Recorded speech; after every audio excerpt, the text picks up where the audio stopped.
Mr. Co-President Nigel Farage, Freedom and Democracy. Well, good morning, Mr Van Rompuy. You've been in office for 1 year, and in that time the whole edifice is beginning to crumble. There's chaos. The money's running out. I should thank you. You should perhaps be the pin-up boy of the Eurosceptic movement. But just look around this chamber this morning. Just look at these faces. Look at the fear. Look at the anger. Poor old Barroso here looks like he's seen a ghost.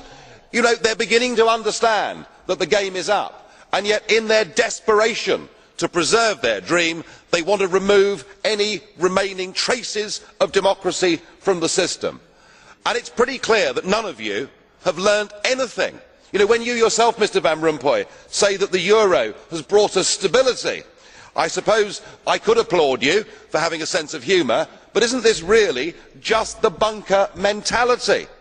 You know, your fanaticism is out in the open. You talked about the fact that it was a lie to believe that the nation state could exist in a 21st century globalised world. Well, that may be true in the case of Belgium, who haven't had a government for 6 months, but for the rest of us, right across every member state in this union, and perhaps this is why we see the fear in the faces, increasingly people are saying, we don't want that flag, we don't want the anthem, we don't want this political class, we want the whole thing consigned to the dustbin of history.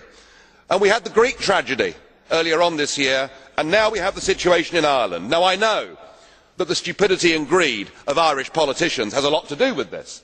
They should never ever have joined the euro. They suffered with low interest rates, a false boom and a massive bust. But look at your response to them. What they're being told, as their government's collapsing, is that it would be inappropriate for them to have a general election. In fact, Commissioner Rehn here said they had to agree their budget first before they'd be allowed to have a general election.